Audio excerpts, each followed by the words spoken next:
unorthodox. Like Moreno? No. All right, I'm gonna let you got it. Nah, you got it, bro. This is your house. You press it. That's crazy. All right, here we go. All right, bet. Cool. Total 120 football going into extra time. We are here with episode 4 of FIFA and Chill. Football, indeed. Football always. Oh yeah. We're doing a little Spain versus Scotland, FIFA international mode, if you know. But we did the randomize, and where we let the destiny choose our teams pretty much.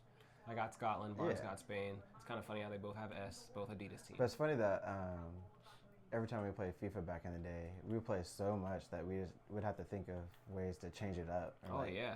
You know what? Let's do random International. And that actually it became such a thing, bro. Yeah, and it trained us. Even if we were a weak team, you learn it, right? Because then you use your star. You worked with what you had. You use your star player, or you use the tactics. Like if a team has a bunch of center backs, you're like, hey, about to play 5 in the back. Right. But nothing felt better than getting Brazil or Germany or Italy on your first pick, because then you look around and everyone's like, dang. Because we used to do it the way where if you got someone, obviously someone else couldn't. So like sometimes going first or second was nice, because then you got a better chance of getting good teams. But I'll never forget getting Turkey and Arda Turan. Bro, I went insane with him. Played for Barca, Atletico. He was class. Ooh. And I remember, this is the Bournemouth kid I was talking about. And I just remember Arda Turan just killed y'all. That's the young kid from Bournemouth. He's nice, bro. So fast, so dynamic. Oh, but did we say our teams yet? Oh yeah, we didn't do the lineup. We didn't say it, but it's fine. I said that we're Spain and Scotland though. So. Oh yeah, that's right. Yeah. But yeah. So the topic for today is pretty much World Cup moments and memories that Barnes and I have had throughout the years. Yeah. I think start off with what tell me your first major World Cup memory that I remember. Yeah, it's probably the same as you, but 98. Yeah, that's the one. That's what I remember. I remember hearing about 94, but I was still young. I was like, in La La Land. Yeah, not even really caring about it like that. But 98, we must have been 10, and that's when you kind of remember stuff or pick up stuff. And you're in that hero mode where you look at players like, wow, that's my hero. And 98 World Cup. My dad, he watched Brazil, so I watched Brazil. Bro. And that's when I saw R9 and that team. And tell us who beat them. Tell us who France. Dominated them. Who was Zizou? Zizou, man. Zinedine Zidane. Who's on my shirt right Bro, now. He was outstanding. Obviously, we're young. I didn't understand that a player could. I didn't understand how much set pieces mattered, and I didn't understand how important. And he had 2 headers. How important headers were, and that's what I was getting at. If you look at past Champions League finals, World Cup finals, Premier League winning games, it's always a header sometimes. I'm like, what? It's always so many headers being scored, Right. Sergio Ramos header, set pieces. Like everyone remembers those one play. But what I was getting to is that seeing Zidane score 2 headers and beat Brazil, I was confused because my dad told me Brazil's the best. I'm watching these guys dance. I'm 10 years old and I'm like, bro, this is weird. This looks different. Right. Everyone else is just passing soccer. it. Yeah, but these guys are doing something football I've never seen before. But I was actually kind of hurt when I heard that Zidane score. I was like, who? Yeah. You know what I mean? But really, that's when I learned about him and started to watch him because I was like, no way. And then, he kept on shining and I was like, dang. I mean, he's really something. Yeah, he was next level. Became, one of my Zidane. favorite players. Yeah. Became your favorite player's favorite player. But so I'll get into my first memory. It's very similar, but it was more about a certain player, Danielson. Yeah. Seeing him play is what really got me. I was always into the game, but he was what got me into being brave enough to dribble and being brave enough to try things in games. And it's funny because that's mainly what I'm known for is trying to be a tricky player, trying to do skills and trying to make someone, So it's funny that it wasn't an Arsenal player, it wasn't even an English player, it was a player on Brazil who wasn't even really a starter. He wasn't the main winger. You could kind of compare him to is almost like a De Maria. Yeah.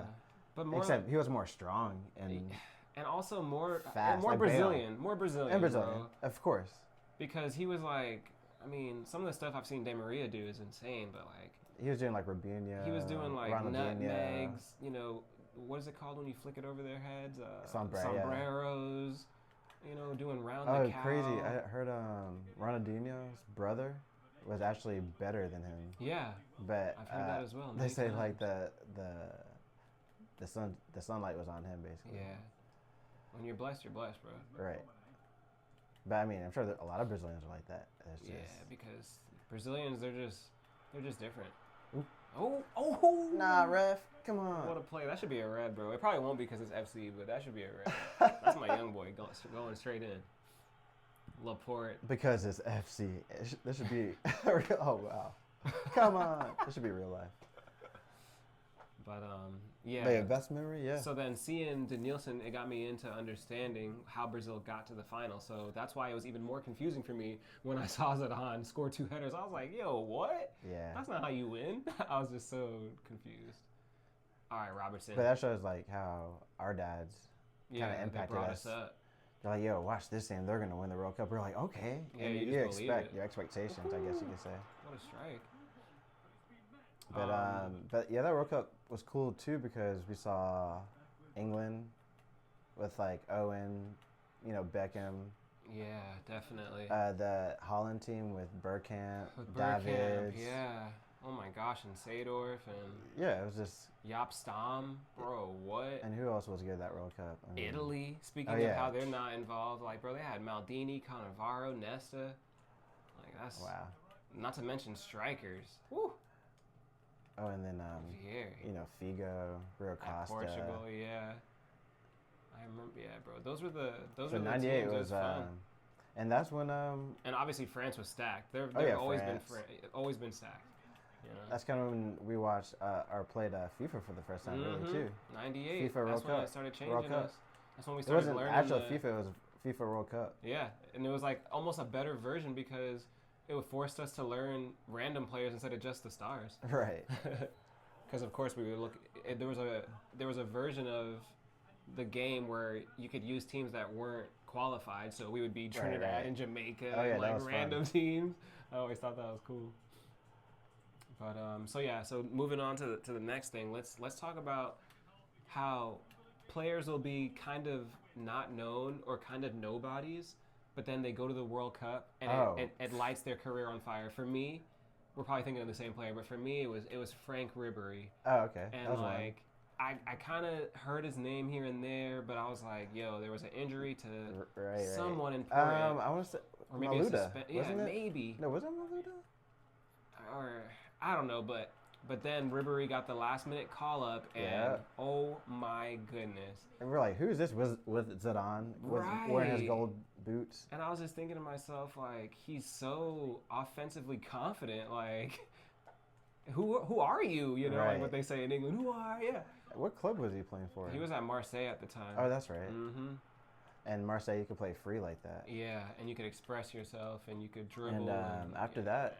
Then he goes on to Bayern. Yeah. Goes on to be one of the great wingers of our generation. Honestly, both foot skills, could worked hard too. He would track back, could play multiple positions. He's tell me one of the players that you remember two. that. I had two in mind. I was gonna say one Ozil. Oh yeah. Because he went to Madrid. Yep. And that Ozil after with the World Marino Cup team he was turned to. And it's crazy the way Marino talked about Ozil. It was just like he was like keep the ball one game, and it was like Ozil, not like Cristiano, not Di Maria, not Benzema. Because he knew that he was a unique player. Yeah. Not to say that Ronaldo isn't and Bale isn't and those guys, but Ozil is he's a unique player. He's a one of one, honestly. Yeah. You know? And speaking of 1-on-1, the other player I was thinking of was James Rodriguez. Oh yeah, the Colombia World Cup. Yeah. Bro, he was Golden Boot. He was Golden Boot. Like who would have thought? That's wild. He came out of nowhere. Wild. His goals were just like, yo. Volleys, free kicks, tap-ins. He scored one of those where he shoots it, goalie rebound. He gets his own rebound and scores. The hunger level for players who really love their country, it makes them play better for the Right. national team sometimes. And then he went to Madrid after that, didn't he? Yep. See? And yeah, he's one of one. Like, I mean, he's a classic number 10. You know what I mean? Yeah, left foot. But it was also like the classic number 10 of our generation because he would shoot from distance. Right. He would, take the free kicks. He would do the crazy passes that have a low completion status, Classic. Tell me some of the your memorable finals that you remember. For me, one of them was at Tacomac when we saw Netherlands, Spain. Like where we went to see the finals? Yeah, or just like the players that were in it, I mean, some of the stories we saw. Because for me, that Spain-Netherlands final, wow. Oh man, that was dramatic. With Iniesta, Schneider. Yeah. Schneider was Golden Boot. Isn't that crazy? Oh, was he? Well, he was tied with 3 other players. I just learned that today on the Gary Lineker podcast. Thank you, Gary Lineker. Shout out to Gary Lineker, also a Golden Boot winner in the World Cup. Yeah. But yeah. He's not spoken enough about either. Yeah, just because it was a different time period. Like he played in overseas. 86 and he played overseas. He was, no offense to Leicester or Tottenham, but it's not like he was at United. It's not like he played for Liverpool or Chelsea. So. But dude was bomb. He was a England. finisher. Yeah. He was clinical. But he could dribble. I mean, playing at Barcelona or a different country. And I respect players who go to a different country, learn the language. Especially back then as an English player. To be an English player and play at Barcelona, who favored Spanish players, I'll say it, you have to be different. Because, when they had Argentine or Brazilians, and it's like, okay, they're not Spanish, but we get it. Because they're baller. That's how good Gary Lineker was. Like, woo! So respect to him. But with that being said, yes, Schneider was tied for Golden Boot. So that shows how good he was. Wesley Schneider was a baller. But, I mean, the game that comes to mind for me is the 98 World Cup final. That was... Yeah. Because that was dramatic. That was dramatic. Because like I said, I had expectations like Brazil was supposed to win. Let's talk about 2002 when we did get to see Brazil win. That was awesome because Ronaldinho, man. Woo! Phenomenon. That was after his second surgery, second knee surgery. He came back from injury, And everyone thought he wouldn't even. Yeah, proved everybody wrong. And that was that haircut World Cup that everybody talks about. Wanted to take the pressure off of everything else. What a smart media. And then he went to speaking of media, and then he went to Madrid after. That's Barnes' trend there. And then he went to Madrid after. Just saying. But yeah. one of my favorite ones also, we talked about it a little earlier, was seeing Italy win the World Cup.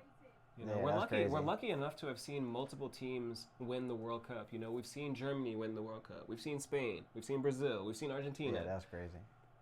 So it's nice to, we're at a good age. But let's talk about the Germany World Cup. Let's talk about Miroslav Klose. He's the all-time leading goal scorer, man. That's crazy. Who? Miroslav Klose. Oh, yeah, Klose. That's funny when he scored that goal. I was kind of upset because I was like, dang, he beat Ronaldo. Yeah, I felt the same way. And and Mueller wasn't far behind. Yeah, I was like, man. Yeah. But I mean, that just proves how consistent Klose was too. I also learned something today, and I wanted to bring it up. When you are tied for the Golden Boot with another player, they count your assist to see who wins, bro. So I thought that was really cool. So, like, they talked about this guy from, I don't know, Uruguay, or maybe he was Italian, but, he had the same number of goals as, like, 4 other people, but he had, like, 5 assists, and he got Golden Boot. I thought that was so cool. I was like, that makes sense, because you're creating goals. So yeah.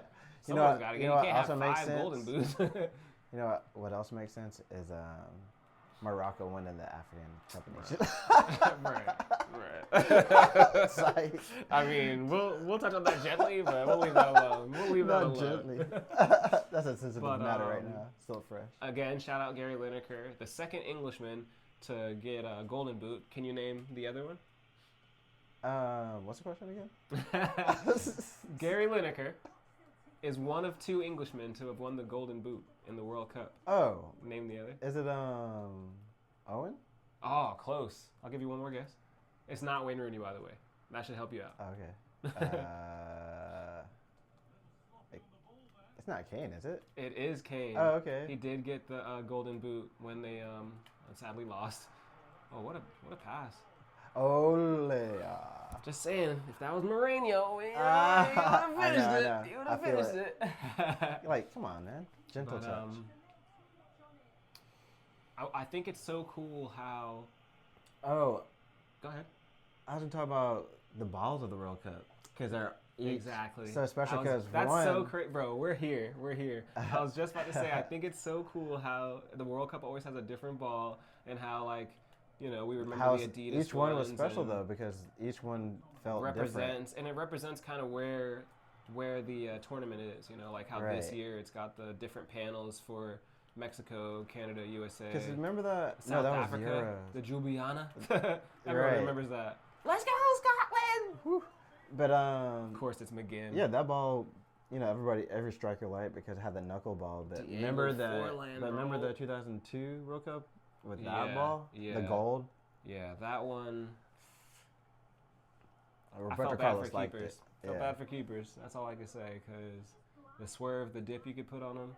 Yeah, that one was nice. Man, Roberto Carlos. Yeah, we grew up in the best generation. No one can tell me any different, honestly. But I remember the Euros that had a ball that had no like stitches. Remember that? Oh yeah, it was just panels like seamed together with like I guess maybe some kind of high tech glue or something. Yeah, adhesive. But Gilmer's. Let's get into because like I said, the World Cup is gonna be here in our hometown, Atlanta, Georgia. So it's. How excited are you for the World Cup to be here, so close and available to us? Right. Still surreal, honestly, because it hasn't been here since. I don't think it's gonna hit. I don't think it's gonna hit until we're like, whoa. Right. So I got tickets for sure, for a good deal, like $200 or something, and then we're staying the night down there. So, because we want to experience that atmosphere. You want to wake up and feel it, yeah. So, it's gonna be crazy. I mean, we're gonna see Uzbekistan versus that playoff team. That's gonna be tense. It's gonna be tense though. It'll have the drama that you need, which is great. Because Uzbekistan is gonna be fighting, and then Uzbekistan. Just saying that sounds funny. Versus a playoff team who's hungry, so it's gonna be a competitive match. So, it's gonna be hype. Tell me your predictions.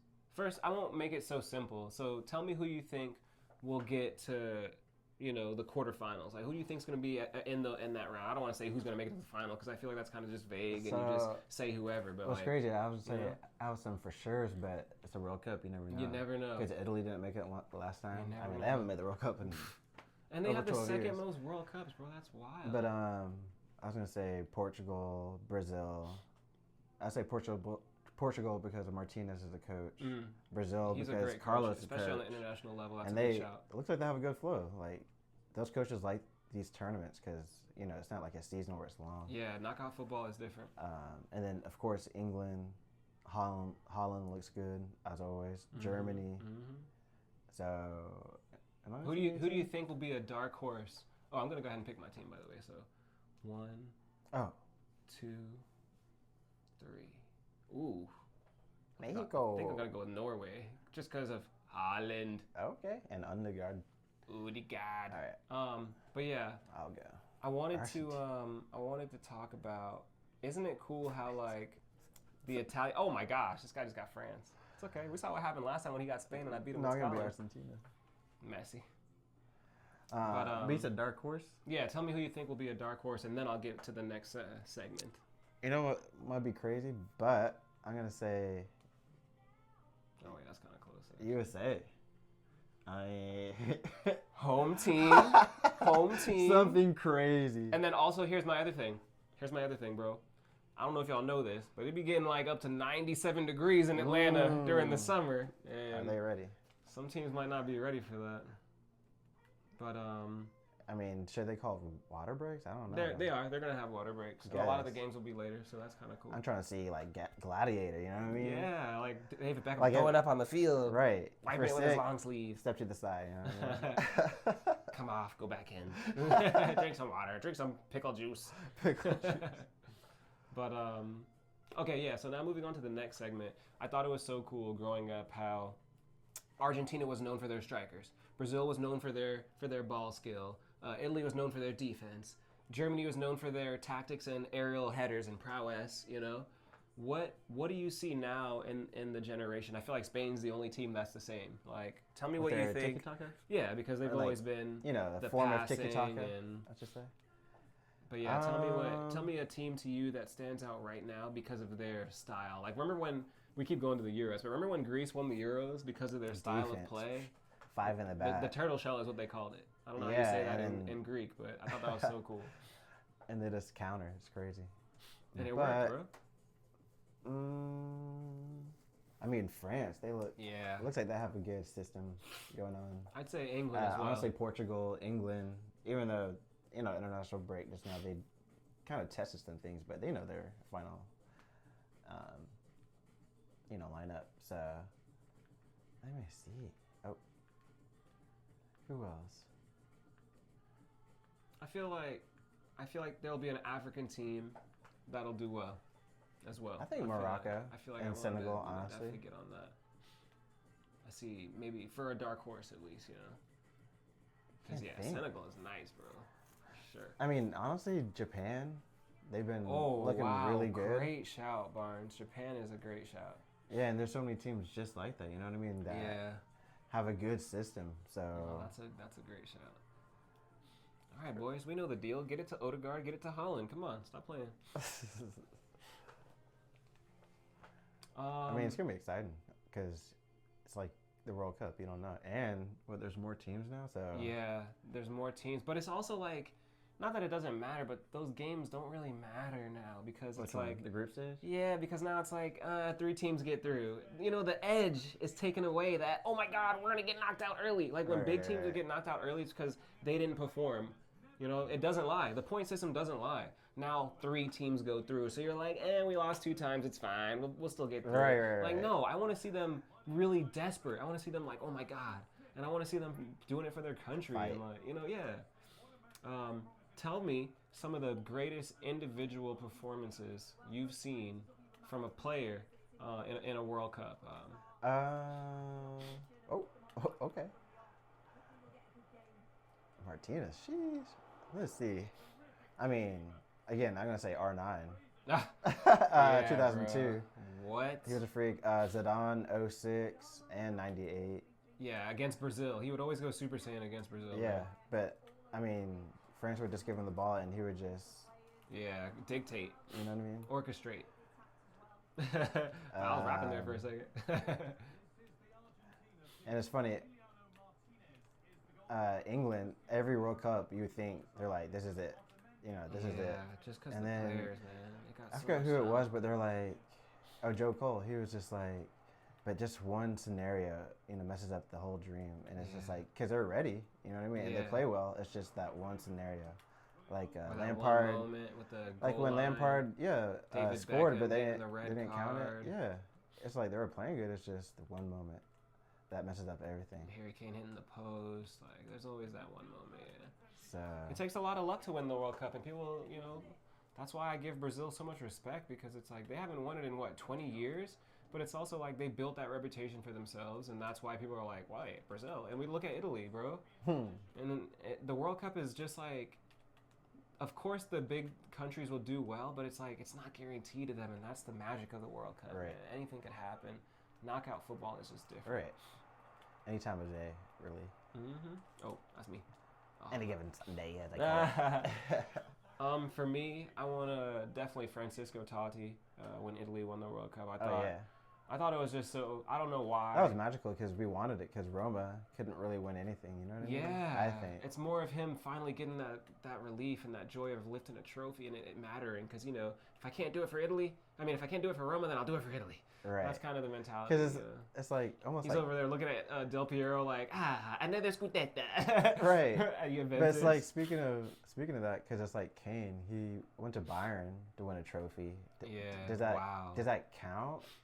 Of course it counts, but does it really feel like it counts? Yeah, you know what I mean? It's not in the Premier League. It's not. That's like a guaranteed trophy if you stay there for 3 years bro, at least. You're at Bayern Munich. Come on, and nothing against it because he's playing well. Come on. But So I think a World Cup or a Euro. It'll like seal his legacy. Yeah. As the OG great, because he's a finisher, man. Yeah, I won't say seal, but you know what I mean? Because they said would Messi still be the greatest if he didn't win the World Cup? Yeah, and that's the answer. So 100%. Hello, seeds. That's so cute. Oh my gosh. Aw. But let's talk about defensive performances. Like, remember when Cannavaro won the World Cup? His performances were so good that he ended up getting Ballon d'Or. Ballon d'Or as a defender, which is so rare, honestly. Damn, they already switched Odegaard to. They already switched Odegaard to Predators. That's wild. What? Since when? He just signed like 3 days ago. Man. Isn't that crazy? Oh, yeah, just did an update. That's crazy. Ooh, ole. It just makes sense because of how many players for Arsenal wear Adidas now. We're an Adidas club. I mean, that's why I always thought it was so strange that Ronaldo and Messi were so opposite with the branding. Like, for their country, the branding was perfect. Adidas, Nike, Nike. But then for their club, it was like he was always playing for oh, poor baby. Always playing for Adidas teams. I think it's just weird. Right. And then Messi was always playing for Nike teams. It's just crazy how like everything is like a shoe contract. Yeah, everything. Because back then we didn't have that, or back then it was just different. Yeah, like they had the R9s and the Predators, right. But it wasn't like. But all players had like maybe the contracts were more quiet, but it's like because everybody's changing their boots every 3 weeks, like different colors. Just like wait, can't wear the old colors. That's really his style, you know what I mean? Kits are like you wear them twice, and then we used to wear kits for 3 seasons, bro, before you change them. Now every season, new color, new style. That way everybody could have them and match. Now it's just like people can't keep up. They're like you get a player on the back, they leave. Yeah, can't trust these jerseys. So we know how it goes. They kiss the badge, burn it the next day. Like, I love this club. Let's talk about, let's get into some of the midfield displays. For me, what stands out always will be one of, the Wesley Sneijder, the Xavi and Iniesta. Yeah. But yeah, let's talk about. Oh, I was going to say, even talking about World Cup and like players, I forgot about Frings for Germany. Torsten Frings. Used to play at Werder Bremen. Yeah. And even big players like, for Brazil, like when they won in 2002, was Kliberson in the midfield. Yeah, I mean, Gilberto Silva, bro. Yeah, those unsung heroes, like people don't know. Gilberto Silva was so used to that role already because of his role at Arsenal and with Arsene Wenger. Man, it's not looking good for Norway, y'all. Argentina's out here laughing on him. Lucho. What was I saying about midfielders? Oh yeah, Arjen Robben. In that World Cup where they went to the final and lost to Spain, like he was that was really prime for him. He was and Casillas had that save, and I think is that when they had the counter to where Fabregas with that pass to Iniesta, man. Yeah. Sheesh. Fabregas. All right, give me based off of World Cup performance and based off of World Cup moments. I'm gonna try and make this a beast mode podcast style question. Tell me your all-time World Cup starting 11, if that makes sense.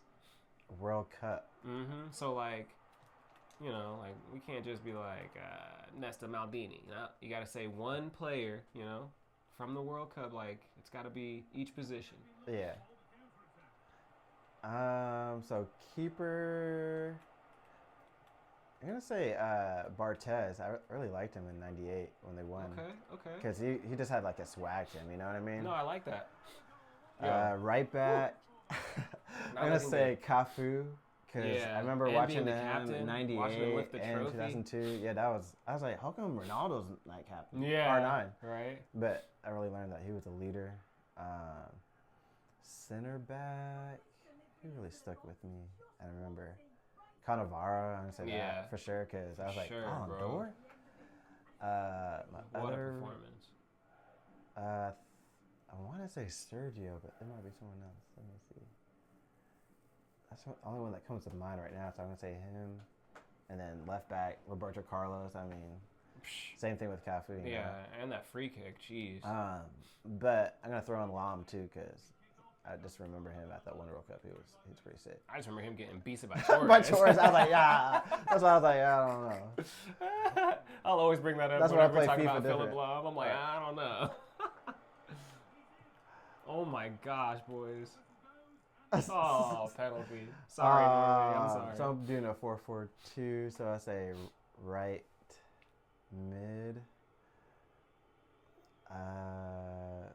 You see, I would say it's a good question. I feel I'm like gonna say Ronaldo. Cristiano? Cristiano. Okay. Whew. Center mid. Zidane for sure. Yeah. I was gonna say I'm gonna say him if you don't.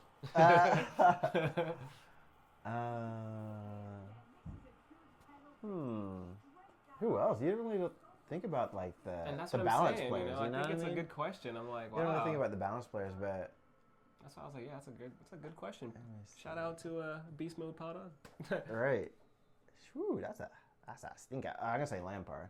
Yeah. He was pretty impactful. And having the amount of shots in the World Cup, I thought that was kind of cool too. Left. It's 4-0, y'all. This is not looking good.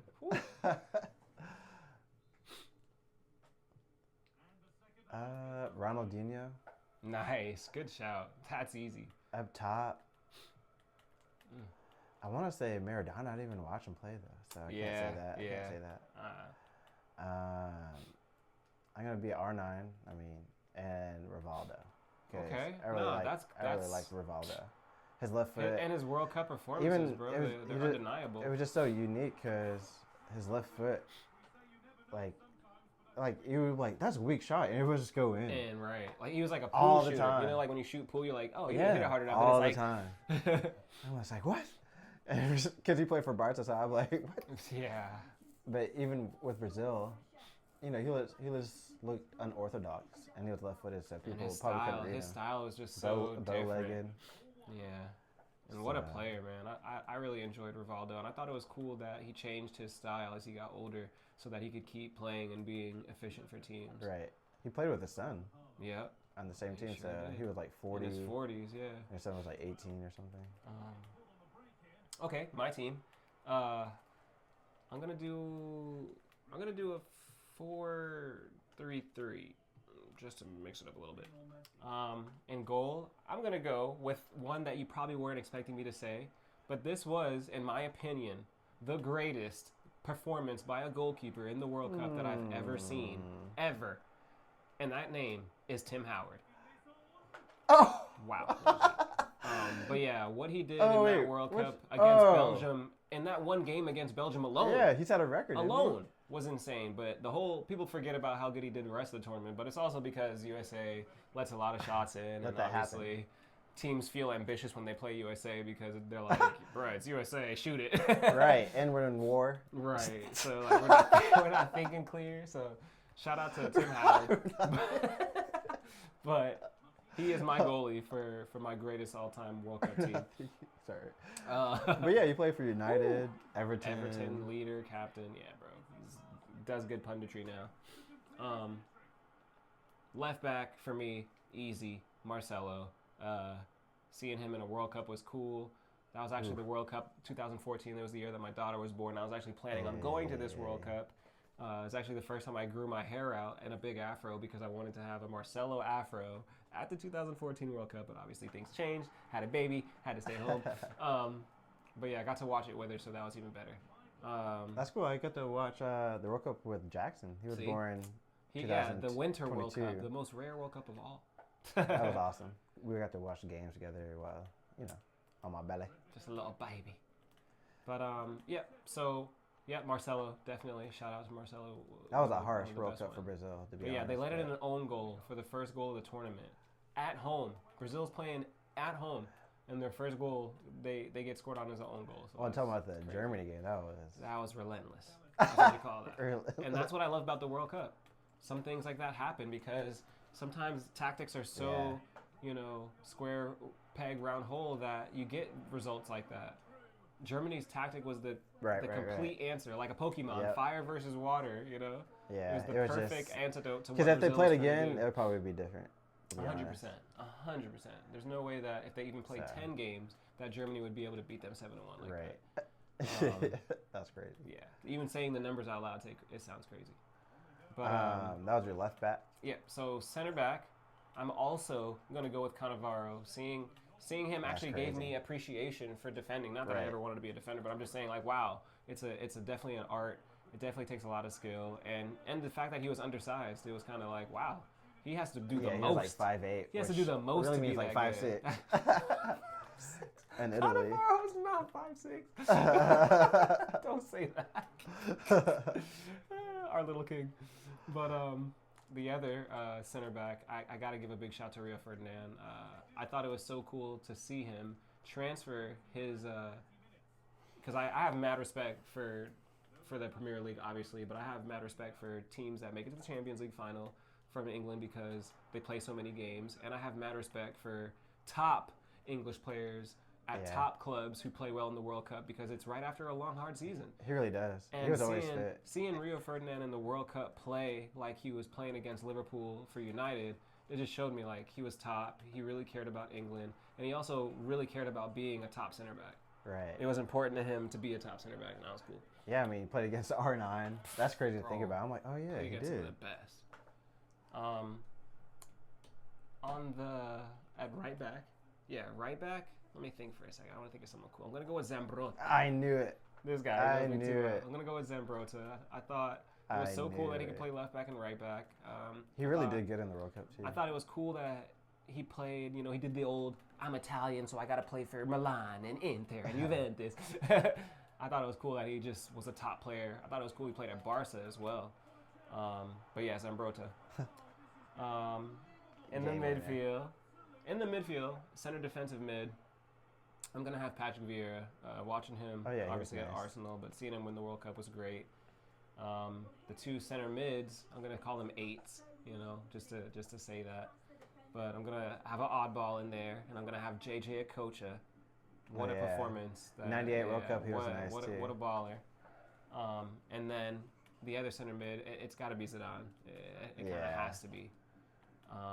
For the 06. My striker, I'm gonna do it a little different, but my striker is gonna be Dennis Bergkamp. 98 World Cup. It was just seeing his talent level almost increase from what he was doing at Arsenal to Holland. I was like, oh wow, you know, scoring free kicks, the great touches, the volleys, you know, just being a supreme star. And to me, that kind of proved the world that he was a great player. Yeah, like I'm top. Like I'm a top player. Yeah, doing this for club and country. It's not just I can do it at Arsenal where it's set up for me, because it is. You know, at Arsenal in those times it was set up around Dennis Bergkamp. It made sense to. But when he goes to Holland and there's other stars and he's not necessarily even the best player on the team, and he's still doing that, like you got to give that guy respect. On the left, got to have Danielson on my left wing, which was cool because left-footed players used to play on the left in our day. Right. Because definitely this day, he would be at right. Yeah, and they would be forcing him to cut in, and he might be the most dangerous player on earth. But that World Cup 2, 98 at least, I'm like, yo, who's this guy? You know what I mean? And just followed him from there. And then he went to Betis, and then he just blew up as one of La Liga's. That's when Betis was good. Joaquin was there, which he did good in the World Cup too. Danielson made Puyol do a split. I'll never forget that. That was beautiful football. That was beautiful. And then on the right, I'm gonna go with Luis Figo for his performance. Just the way he aged. His class, man. His class, like he was just a great player. Obviously. Obviously, shout out Thierry Henry, one of my favorite World Cup players. I couldn't put him in because I had to give it to Bergkamp. Him and Trezeguet. Yeah, really man. On that World Cup. Yeah, Henry's that was his breakout too, because people were like, "This is Henry." Yeah, bro. And I never forget. Remember, I was like, 99. I was like, "Yo, that guy Henry," and you're like, "It's Henry." I was like, "Oh shoot." Hey, but same thing though. Same thing with Spain and Raul. I was like, wait, Raul's left-footed? You were like, yeah. And I was like, huh? I never forget. Young boys, hey, obviously. live and learn. Dang, Barnes just won that game 6-1. Almost got skunked, y'all, so that was close. Little close there. Argentina just destroyed Norway. Spicy. And for the last game, I guess we'll just get into... Who we think is going to win the World Cup? Oh, wait, did we? Yeah, we got into that. I know, right? It's just so easy for us, bro. Let's go into... let me see how I'm going to word this. Let's go into some of the coaches, right, that you remember taking a team far. For me, the Brazilian coach, What was his name? Zinko? Was That's it? Zico for Because he took Japan. Japan, yeah. Yeah. I just thought that was class. I always think it's so cool when And it was cool to see international team has a different coach. Well, I was gonna say England in '98 that had Sev. Yeah. It's remember like- when they had Ancelotti? for the not long- Ancelotti, Capello. But for the longest time, I thought Sev was like English. I'm like, oh yeah, England team has. Yeah. But he was from Sweden. All right, and not. Hidrendo. Wait, who was I? Oh Denmark, yeah, Norway. So now you have to go Mexico. to. Oh yeah, there you go. France. Okay. Dang, I really wish it would be France, huh? What? USA. Sweden. Oh, what? Okay. Hungary. All right. We got to go USA, y'all. USA. But Barnes has France, Barnes has France. Let's be real. But shout out Tyler Adams. He's my guy. I'm a big fan of his. Give me... All right. Oh, I know what we can talk about. Give me your England starting lineup for you, your Spain starting lineup, your Brazil. So every team that you think has a chance of winning the World Cup, give me their lineup for you. Well, the That's what most we'll go through. common one. You gonna wear white? Yeah. All right, cool. I'll wear the blue then. The most common one is the England lineup. So mine is O'Reilly for left back. I'm gonna play 4-4-2. Nico O'Reilly from City. From City. He's just nice, you know. Mm-hmm. Center back, I'm gonna go Gay, right? That's his name. Yeah. Mm-hmm. He's also at City now. Other center back. Hold on, let me change my. If he's fit, Stones. That's who. Oh yeah, John Stones is class. He has the Or experience of if he's tournaments. not, Konza from Villa. Yeah, Aston Villa has good center backs now. I didn't even think about that. Mm-hmm. All right, cool. Right mid, Saka. I mean, you have to, bro. I would say If he's fit. If he's fit. But even if he's fit, which he won't be, sadly. But even if he's fit, I was gonna say I'm thinking about Madueke. You know what I mean? Man, Madueke he's so direct and yeah. But maybe I start with Saka because he's so consistent and can defend. That's true. And then he does both sides. Once everybody's tired, Madueke the last 20 minutes. Come on and just destroy them. Yeah, that's smart. That's a good shout. That's smart. So up front, Kane. That's it. My center mids yet? No, I didn't say that. Center mid. Bellingham. Yeah, Jude I mean, of course. Gotta be. Oh, and Rice. Left mid. Hey, who's that left mid for England? I mean, Foden's always consistent. I mean, Gordon is nice from Newcastle. Yeah, Gordon. Yeah. But I don't know if I would start Gordon though, because he's not. I think I would put Foden out there. I mean, who's the other left mids for England? I mean, if Eze's fit, he has a chance of playing yeah, there. Eze, There's Cole Palmer. There's Morgan Rogers, Morgan Gibbs-White. But they're not like true left mids. Yeah, they're not true left mids. Harvey Barnes is nice out there too, but he's also not like a left. But is he gonna start? You know what I mean? Probably not. It's just like. I would put Mason Greenwood, but obviously we know he's done out there. So he's done with England. But that's who I'd have. I'm just saying he's top, man. Can't tell me he's not a baller. Right. So, I mean, left mid. Cool. Here we go. I don't know. That's tough, man. Jared Bowen? No. Oh, maybe Rashford. Yeah. No, definitely Rashford. Wow, how did we blank like that? And then Kane up top and. Yeah, that's it. Because you said No, 4-4-2. Oh. Maybe Ollie Watkins? Or maybe I add another center mid. I'll say Foden. That'd be mine. Yeah, Foden.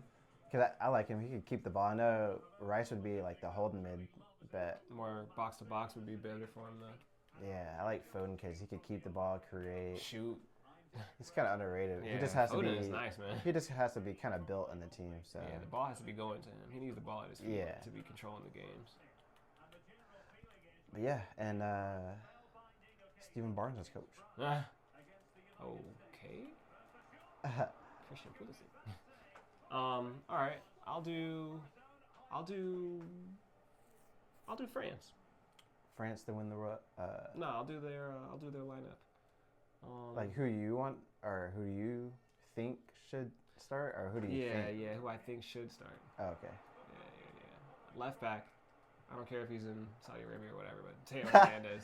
Bro, he's still starting in real life. Center backs, Saliba, and Konate, because I feel like they have a good balance. Who's this? Konate and Saliba. Oh, yeah. I think they would have a good balance. And then at right back, obviously, I'd have Koundé. But even Gusto's good.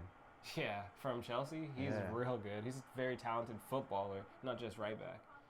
France is deep. Yeah, they've always been this way, Barnes. Always, always, always. I mean, they're picking from those African teams, too. Yeah, which is smart. Yeah. And that's why I'm confused at how America's not good yet. I'm like, bro, we have every nationality. Like, let's make it work. It's wild. We're just always going to be behind. It's just not a focus of ours. That's what it really comes down to. It's just not our focus. I mean, true. It could be like almost European teams are changing into entertainment, like how American sports are. We're a business and entertainment. Yeah.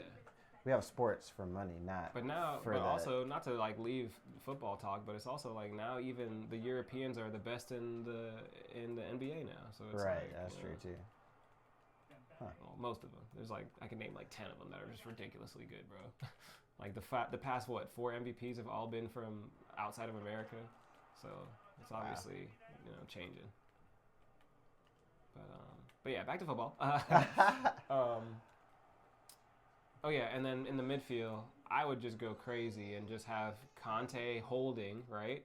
And then I would probably do something unorthodox like Griezmann and Rabiot in the midfield. Still one of my favorite players. Like, bro, he's so top. He's his own elite, man. His own way, you know what I mean? He just reminds me of Totti. He's like a French Totti, man. Right.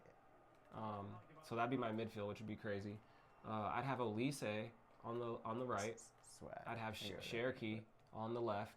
And then up top, I'd have Mbappe, bro. I don't care what people say. Oh, he's not a striker. I'm like, y'all are crazy. This man can play any offensive position. Right. And be effective because he knows how to play the game the right way. And I bet once he gets older, he's gonna play there anyway. Mm-hmm. And then he'll probably be even better at it because he'll be like having to be more technical and more it's clinical so crazy. instead of using his pace. It's crazy how clinical he is. It's like you can tell that's talent. You know what I mean? That's that Clairefontaine training, bro. And those guys that go to that French school. Oh yeah. Like Anelka, like Henry, Ben Afra. What's his name? Louis Saha. I'm like, how do they make it look so easy? Like French, legit. I'm telling you, man. That school is like Hogwarts. They're just making wizards. Wow. Mbappe. I like a commercial, bro. Who do you think is gonna be Golden Boot? Kane. I think Harry Kane will win Golden Boot. Kane. Yeah. Because England is the most based around a player team. Even Mbappe isn't on the level of Kane.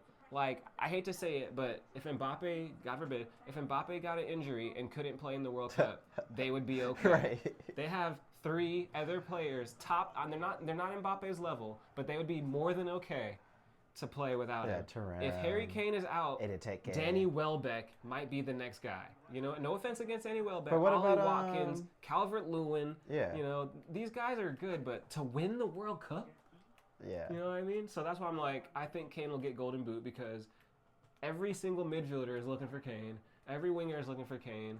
Every penalty is Kane. So speaking of that, what about Cristiano? This is his last World Cup. I think he'll be the downfall of Portugal. I think he's going to be the reason why they don't go far because everyone's going to be trying to give it to him and everything's going to be based around him instead of being based around the fact that they have Bruno Fernandes and Bernardo Silva in the midfield, bro. That midfield right there sounds like an ultimate team. And Leao. That's not exactly. That sounds like a team that you make up, like a fake team. Portugal has so much talent, talent, at the same bro. time, I think Martinez is smart enough to kind of not do that. You know what I mean? Here's my thing. You would think. If you tell Ronaldo, listen, man, just play up top. Don't do any defensive work. Don't do any tracking back. Just save your energy and stay up top. Then it can work. But because of the intensity of the World Cup and because of the fact that teams are going to want to beat Portugal with Ronaldo on it, right? He can't really slack off, and that's where they're going to get hurt. Can Ronaldo really go 90 minutes against the African team or against a team who's used to the heat. Like, bro, he's in Saudi Arabia chilling. Like, no disrespect to any professional team in Saudi Arabia, but Ronaldo's chilling out there, bro. He's not exerting himself to the top level. Yes, he trains hard and whatever, but he's not playing in the Premier League or La Liga where it's a different level. So same level, Messi. And that's the other thing. The reason Messi... Wait, is he going to play? Yeah, I think he will. Oh, okay. I forgot. That's another And they just showed a Lego commercial with him and Ronaldo. Oh, okay. Yeah, he's going to be in the World Cup. This will be his last one. And that's why I'm like, Brazil can really drop the ball if they don't bring Neymar, bro. This could be one of the most historic World Cups of all time if they have Ronaldo, Neymar, and Messi, bro. Doesn't make sense. Like, he should be on there. Maybe it's like a secret. They're maybe they're playing games right. and then they're like, yo, we're going to bring Neymar at the end just to get everyone hype, you know? And it's Carlo. You would think it'd be like, yo, Carlo doesn't care if you're not fit. He just wants that, you know what I mean? Something. Because imagine him coming on in the 70th minute of every game and just being Neymar, bro. Right. Carlo hyping up the players, that it's all making about long vibes, balls, you know plays, like everyone doing Jenga and like dancing and stuff.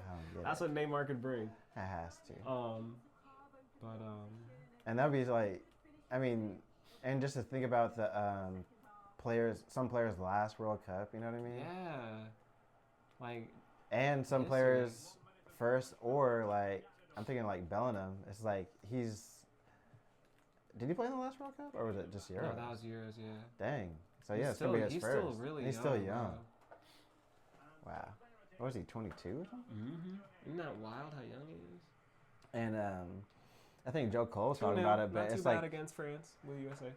And it's like Joe Cole was saying, like, we need players with like ego like that, because they're like, oh, Jude needs to calm down his ego, you know what I mean, before he loses. I'm like, what? That's called being an alpha and a gladiator. Right. You need those winners. Because if you think about it, look at United when the ref made a bad call. All of them, I'm talking about, class of '92, all of them were surrounding the ref. Yeah. You know, like you don't see that think anymore. about, and people forget it, but you can have that charisma and that attitude in a different way. No one gets mad at Maradona for being like, I'm the best, give me the ball. No one gets mad at Zidane for being like, I'm the best, give me the ball. It's because they do it in a different way. Jude is doing it, but in his way. He's doing the same thing. Give me the ball. I'll take the pressure. I'll get it in the 90th minute. Right. I'll be the guy who steps up. Really, he's a guy of moments too. Yeah.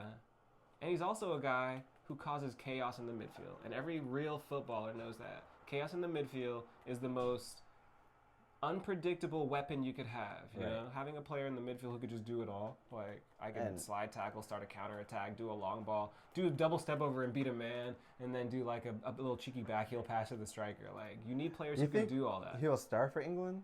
Like, I could definitely, if he doesn't start, I could see him as a sub, like, to make a difference.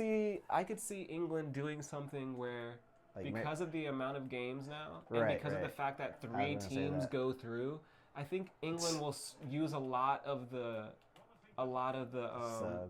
squad this year. I can see that. And then towards the end, they're gonna build form, because that's how tournaments are won. Right. Like when Brazil won the World Cup and didn't lose a single game, people forget that they won. They played hard teams, which helps you. When you play hard teams instead of easy teams, you don't get a culture shock when you end up playing Germany. And you're like, oh my God, they just beat up on Switzerland. Right. So then they ended up winning the World Cup and didn't lose a single game. And same thing with England now. I feel like if they do that, they can build momentum, find out who's in good form, find out who's hot.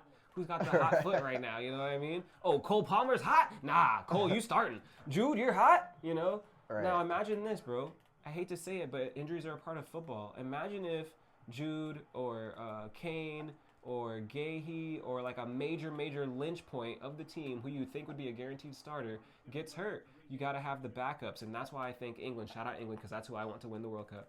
But that's why I think England will do well, because not every team can handle the unforeseen like how England and France can.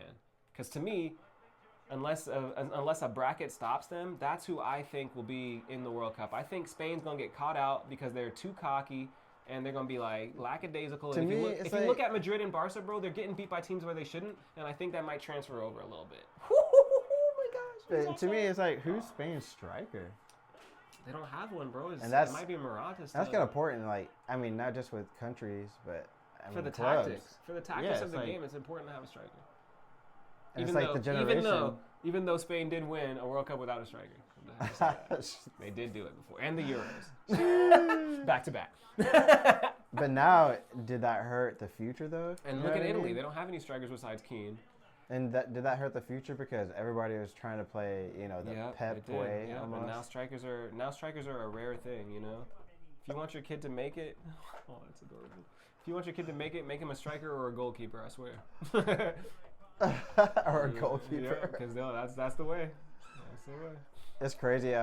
Even Ben Foster was talking about, it's scary to be a goalkeeper these days because you have to know how to dribble the ball and pass it. He's like, my days, I just kicked it out. Kicked it out, all right. I just got to worry about making saves and being good and collecting the ball or whatever. Now you got to be able to, you got to be a baller, a field player, basically. You got to have professional level skill. You got to do the same training 5 miles.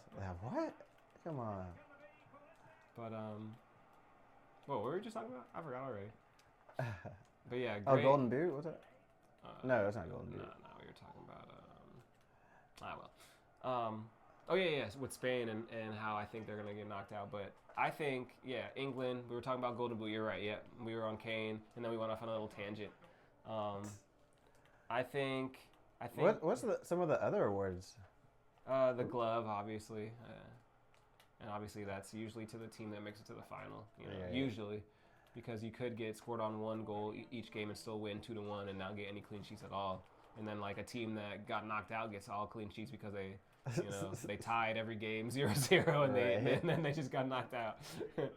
So I think that's kind of a lame one. Ooh. But then assists, bro, I'm telling you, Bruno Fernandes. I hate to bring this guy up because I'm not a fan, but I think he's gonna. I mean, honestly, because like you said, he's in form. You know who they're you know who they're playing, but Ronaldo's gonna want the ball. So. Exactly. Leao is going to want the ball running in behind. Bro, Leao is going to have a big-time World Cup. This guy is so fast and skillful. He's going to be sending teams into shock. Yeah. Like I said, Portugal's going to be good. Yeah. So I'm looking forward to it. But, for me, it'll be England and France in the final. It'll go to penalties, and England will finally win the World Cup. Not Brazil? That's who I think is going to win the World Cup. Not only because I always liked Brazil from '98, but I think they got kind of a swagger back now. You know what I mean? At least from. Okay, so here's my thing then. Tell me your Brazil lineup. Tell me your Brazil starting 11. See, I can't do that. But the friendlies is what is like shock. Because I just feel like they don't have a true their best striker right now is the guy from Brentford, Igor. Right. So that's the thing though. But so I think they are gonna look almost like a Spain or almost like, and I saw it when Carlo Ancelotti coached Madrid. They do have a great coach. You're right. So that's the big thing. It's not about the players. And they do have Gabriel in the back. And it's not about the players. And Militao just got back. Mm-hmm. I think it's about how Brazil is playing like Brazil again. Being skillful and and I saw that. I was like, oh, okay. Getting back to the roots. What I mean? Instead of dry. Because that's their style. That's how they need to be playing. But like I said, there's a lot of teams that have their style. Like France just looks, automatic. Portugal looks, with a plan. Yeah, definitely. England, too. And final question. I'm married. Let me think this guy. Wow, what a dad joke. That's what happens when you have multiple kids. They just come out. The dad jokes just flow out of you. It's a final question. But before we go, final question. Who do you see making a big transfer after the World Cup? That's a good one.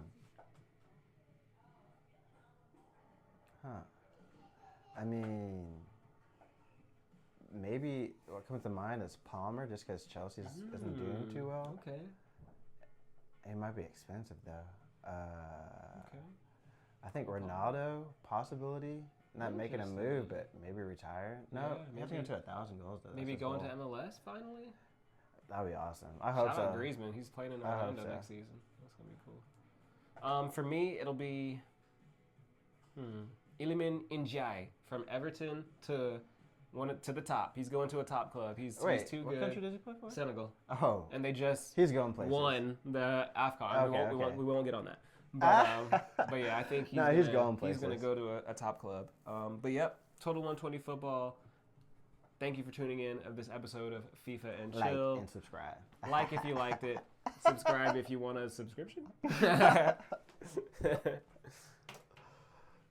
Yeah.